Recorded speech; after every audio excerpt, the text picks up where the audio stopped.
Okay, welcome back to section 3.5 continued. I've already read through the problem in part 1, so I'm going to go ahead and jump into finding our rate. Now, back in the original depiction for exponential decay function models, I highlighted the fact that y equals ae to the negative bx power where b is greater than 0. There's another version that we can assess here and utilize, and that would be this. Y equals a e to the bx power, and I could use a different variable, it doesn't have to be b, where b is less than 0. So either way, both these equations are accurate in the sense that if you're saying that b is greater than 0, as long as the exponent is negative in the function, that's going to work as decay. But so is this. If b hopefully ends up being less than 0, noting that it started off positive, your function will be in fact decay. So I'll go ahead and use that second equation just to give some perspective on variety. We're going to go ahead and find b, and the equation or function will set up accordingly. Y equals ae to the bt power. And again, we are going to see, hopefully, that b is less than 0. Now, to start this process, I do want to highlight also that it would be wise to pick any number for our a value. I talked about this earlier in a previous section where if we don't know what our initial value is, let's pick something. I'm going to pick a equal to 1. And if a is equal to 1, dividing that in half, so over time, because this is a half-life problem, we're going to see, of course, 1/2. So we'll go ahead and plug in for y, 1/2, for a, 1, and then e to the bt, we don't know b, but we do know the time. We know that the half-life is 5,730 years. So we'll use that for my t value. And then it's just a matter of solving for b. If I take the natural log of both sides, or I just simply rewrite it in natural log form, we know that that's going to work as well. Why don't I actually take the natural log of both sides this time? So if I do that, that'll end up being natural log of 1/2 equals this, with, of course, the base for both being e, just to kind of remind us that the right side will end up being pretty nicely just 5,730 b. Now the left side, I might as well type that in, so the natural log of 0.5, negative 0.693. Now again, we want to make sure that we don't round in the middle of the problem. So when I divide both sides by 5,730, I'll end up with a b value roughly as such. Now it is in fact negative, which is good. I do want it to be negative because it is still decay. Go ahead and jot this down for our b value, negative 1.209. And we could also use a different variable for the rate. I could use k, and I will do that in different problems down the road. But again, our b value is this, but scientific notation, don't forget, times 10 to the negative 4th. Add that on. All right, now that's great, but we still need to continue, of course, with coming up with, as they ask, how long ago was the tree burned to make the ancient charcoal? So we're going to go ahead and find t. Now how do we do that? Well, we do that by utilizing what they argue here, where it starts, it says a piece of ancient charcoal contains only 15% as much radioactive carbon as a piece of modern charcoal. So we're talking about ancient charcoal versus modern charcoal. All right, so 15% as a decimal, as we know, is 0.15. Okay, now I can multiply that by 1, which was the initial value that we knew we started with. I'm going to set that equal to just simply 1e to the b power. I'll write negative 1.209 times 10 to the negative 4th t power. I'll do my analysis just like before, where I take the natural log of both sides, or rewrite it as a natural log, which I think I'll do this time. So I'll have the natural log of 0.15, and that is equal to negative 1.209 times 10 to the negative 4th t power. But now, of course, it's not a power, it's this. So if I do that math, in other words, if I take the natural log of 0.15, and then divide that by. Now, I do have this capability. If you don't have this capability, I do recommend you store this number as x. I'll be doing the division, of course, of the decimal negative 1.897. Divide that by, like I highlight here or indicated here, my b or k value, which I'll use later, like I said. And I get this. So the time that it will take this particular piece of charcoal to decay, 15%, is 15,683 years. And that speaks to your final answer. You couldn't do this without, obviously, step one. Finding B, or your rate, we'll call it. And then, of course, finding T when it's all said and done. Next question. A pool owner, mixing chemicals for routine pool care, accidentally mixes two chemicals in the wrong quantities. The improper mixture of the two chemicals causes 30 grams of chemical A to rapidly decay, resulting in toxic fumes. In the violent reaction, half of chemical A decays every 15 seconds. Part A. Write an exponential decay equation to model the amount of chemical A of T, remaining in the mixture in terms of T, the number of seconds since chemical A was added. Okay.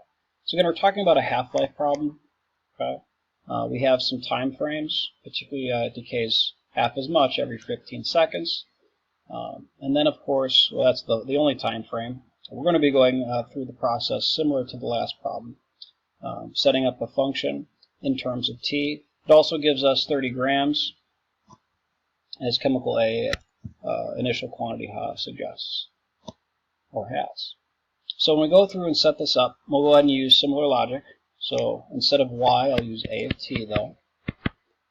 A of T will be equal to, and instead of A, because I have A already, I'll use C, and then write that as times E to the KT power. So this time I will use K. I won't make K negative in the equation, but I will highlight that it will be negative when it's all said and done. We do know that 30 grams is the initial amount, and for it to decay half as much, well, half of 30 is 15. So 15 equals 30, and then E times E raised, to the K times 15 seconds, so 15 times K in the exponent. If I go through then and take the natural log of both sides after I divide by 30. Okay, so I'll have 0.5 or 1/2. Not surprisingly, every half-life problem will have this set up on the left side, and that's equal to E to the 15K power. Then I'll take the natural log of both sides. As I've been doing, I'll highlight my base again, and that leads to the following. So the natural log of 0.5, and then take that, divide that by 15. So my rate, so to speak, which I'm using for as far as a variable goes, K will be equal to negative 0.0462. All right, this time I will store as x, just to show those folks that don't have this graphing calculator, maybe later the next step in us doing another analysis. But let's go ahead and use that decimal in our final equation, at least for part A. Like I said, we'll continue with our further analysis. Part B will be, as we'll see in a minute, using that value. So A of T equals 30 E to the negative 0.0462 T power. So that's your answer just to part A. Nice model, as you can tell. We could graph this if we had to. Moving on to part B, determine the number of seconds it will take for the amount of chemical A to reach a safe level of 3 grams. So if we're talking about, again, this particular equation, utilizing it in the right way, I'll rewrite it. So again, we want our safe level of 3 grams, so 3 equals 30e to, again, negative 0.0462 T power. I'll then divide by 30, leading to 0.1 equals e to the negative 0.0462 T power. Let's take the natural log of both sides with a base e highlighted. and that should lend itself to the next step, which again, if you take the natural log of 0.1, and then divide by x, again, if you store x in your calculator, this should be quick and easy, in which we end up with the following. So the time ends up being 49.8, we'll say 3 seconds. Okay, so I've already done my analysis. What I probably want to do, though, is maybe jot down negative 2.3. And of course, that was equal to this, though, now, which, because you're taking the natural log base e of e, negative 0.0462t.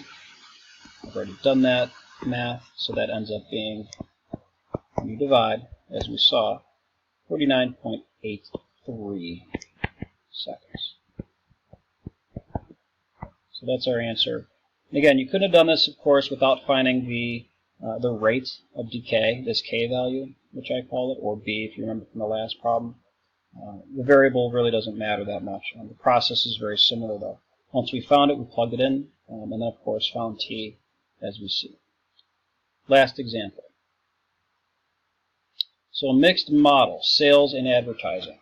The sales in thousands of units of a product after X $100 is spent on advertising is given as such. S of X equals 10 times the quantity 1 minus e to the kx. When $500 is spent on advertising, 2,500 units are sold.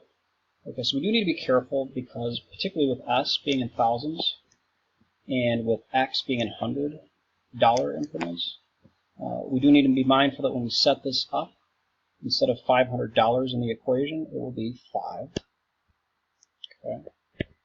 And instead of 2,500 in the equation, it will be, because again, the units, thousands, speaking to this particular value already in thousands, just dividing by 1,000, giving us 2.5. So we plug these values in into S of X. It will be 2.5 equals 10 times the quantity 1 minus e to the k, which we don't know, times 5 power.